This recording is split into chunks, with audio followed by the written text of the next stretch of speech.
It was a Tuesday night, late in the season, just as the first serious cold front was beginning to descend upon the Blackwood Mountains. November 14th, 1989. The clock on the wall of the Meridian bus terminal read 11:47 p.m. Outside, the air was sharp, carrying the metallic scent of impending snow. Inside, the terminal hummed with a low, drowsy energy, the kind of quiet before a long journey where strangers shared an unspoken understanding of their shared limbo. Bus number 307. Its destination, the remote logging town of Oakhaven, nestled deep within the shadowed peaks, a journey usually taking no more than 5 hours. A journey many of these passengers had made countless times before. For some, it was a return home after a week of work in the city. For others, it was a visit to distant family, or a new beginning in a quiet, isolated corner of the world. 24 souls were scheduled to board that night. 24 individual stories, hopes, and burdens, all converging on a single, mundane vehicle. The driver, a seasoned veteran named Arthur Jenkins, was a man of routine, dependable, quiet, with a reputation for navigating the treacherous mountain roads with an almost uncanny intuition. He made his final checks, a thermos of coffee at his side, the engine already idling, a low rumble echoing through the night. The exhaust plumed white against the stark terminal lights. At precisely midnight, Bus 307 pulled away from the Meridian terminal. It turned onto the highway, its red taillights glowing like distant embers in the deepening fog. It carried its passengers towards the Blackwood Pass, towards Oakhaven, and into an impenetrable silence. The route was straightforward, if challenging. From Meridian, the highway snaked north for an hour before peeling off onto State Route 17, a narrower, winding road that climbed steeply into the Blackwoods. This was the Blackwood Pass, notorious for its sudden weather changes, its sheer drops, and stretches of absolute cellular dead zones. Oakhaven was the only major stop along this stretch. Bus 307 was scheduled to arrive in Oakhaven at 5:15 a.m. The local station manager, an elderly woman named Martha Greer, was already there, brewing coffee, preparing for the arrival. She'd known Arthur Jenkins for years. He was never late. Never.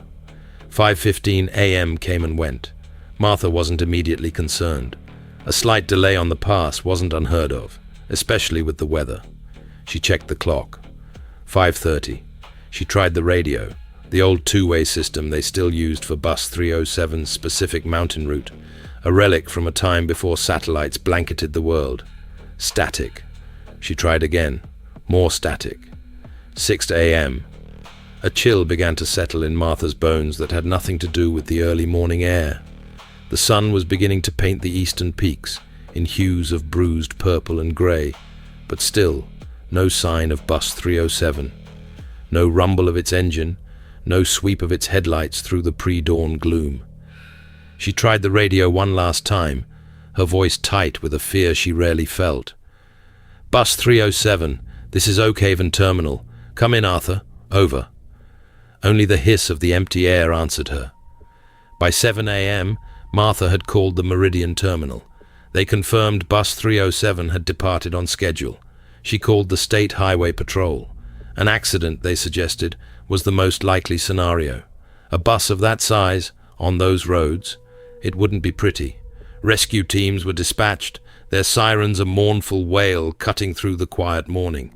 The search began with an almost methodical precision, but quickly devolved into a desperate scramble against the elements. The morning brought with it a thick, blinding fog that clung to the Blackwood Pass like a shroud. Visibility dropped to mere feet. Then the snow started. Light at first, a dusting, then quickly intensifying into a relentless blizzard. Hundreds of search and rescue personnel, local volunteers and state troopers converged on State Route 17. They combed every inch of the known bus route, from the point where the highway turned off, all the way to Oakhaven. They used snowmobiles, ATVs, and even a small fleet of helicopters when the weather briefly cleared enough for flight. Every ravine was explored, every curve in the road meticulously inspected. Every dense thicket of pine and spruce was pushed through, branches heavy with snow crackling underfoot. They searched for days, then weeks. The weather proved relentless, burying the landscape under meters of snow, making the task almost impossible. But the silence was absolute. There was no wreckage, no skid marks on the icy pavement, no broken guardrail, no scattering of luggage, no personal effects, no shattered glass, no twisted metal. Not a single piece of evidence that a 40-foot, multi-ton vehicle carrying 24 human beings had ever traversed that road. It was as if the road itself had simply swallowed it whole, leaving no trace behind. The families of the passengers waited, huddled in the Oakhaven terminal or in their homes, their hopes slowly eroding with each passing hour, each fresh fall of snow. They called the police stations, the bus company, the local news outlets, but there was nothing to tell them, only the biting wind and the deepening mystery. As the physical search yielded nothing, the investigation shifted.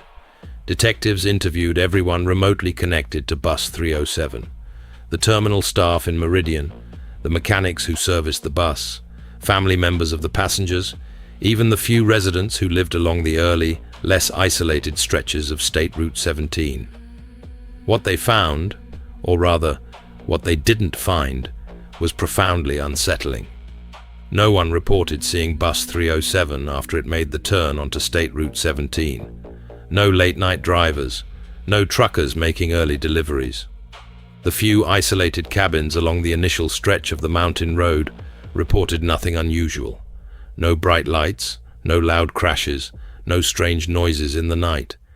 It was as if the bus had simply ceased to exist the moment it left the main highway. The bus itself was a late-model General Motors Silver Comet, well-maintained, with a solid service record. No history of breakdowns, no known mechanical issues. Arthur Jenkins, the driver, was exemplary. No enemies, no known financial troubles, no history of erratic behavior. The passengers too, a cross-section of ordinary people, no known connections to organized crime, no fugitives, no one with a clear motive for a staged disappearance or a collective flight. The only anomaly, if it could even be called that, was a brief, almost imperceptible blip on a distant weather radar system, recorded at approximately 2:30 a.m., directly over the Blackwood Pass. It showed a highly localized, intense atmospheric disturbance, a sudden, violent microburst of wind and pressure, far more severe than the general snowstorm. But it was fleeting, gone in moments, dismissed by meteorologists as a statistical anomaly, perhaps even a malfunction of the aging radar itself. A ghost in the machine. But for those haunted by the vanished bus, that ghost became a whisper, a fleeting thought of something far more inexplicable than a mere accident. With no evidence, no wreckage, and no bodies, theories began to proliferate, each more desperate than the last. The most pragmatic theory, initially, was a catastrophic accident. Perhaps the bus plunged off a cliff into an inaccessible ravine, buried under an avalanche, or simply crushed by a landslide. But the sheer scale of the search, the advanced equipment, the months of investigation, all failed to uncover a single piece of the bus. Modern sonar, ground-penetrating radar, cadaver dogs. Nothing. How could a vehicle that large, with so many people, disappear without a single trace of impact, a single piece of debris? Another theory suggested foul play, a hijacking. But to what end? 24 ordinary passengers, a bus full of standard luggage, no high-value cargo. And where would they have gone? The Blackwood Mountains were vast, but not impenetrable. Any large-scale operation to hide a bus and its passengers would leave a trail, tire tracks, discarded items, a temporary camp. None of it was found. Some whispered of the supernatural. The Blackwoods had long been the subject of local legends, tales of ancient spirits, of travelers losing their way in mists that descended without warning, never to return.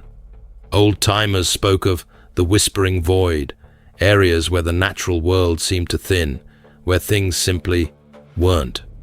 These were dismissed, of course, by official channels. But for the grieving families, clinging to any explanation, The inexplicable began to feel disturbingly plausible. Could it have been an isolated, unprecedented natural phenomenon? A freak sinkhole that opened and closed instantly? A localized atmospheric anomaly that somehow disintegrated matter? These were the desperate reaches of logic, grasping at straws in an ocean of unknowing.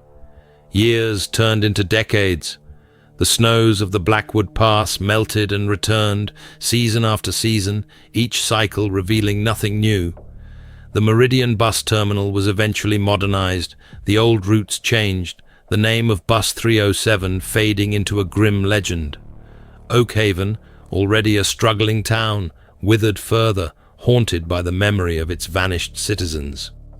To this day, bus number 307 and its 24 passengers remain utterly, completely lost. There are no answers, no credible witnesses, no physical evidence, just the cold, vast emptiness of the Blackwood Mountains and the enduring question that hangs over them like an eternal fog. What happened on that night, on November 14th, 1989, when a bus full of ordinary people simply ceased to exist? Where did they go? And why, after all these years, has not a single trace of them ever been found?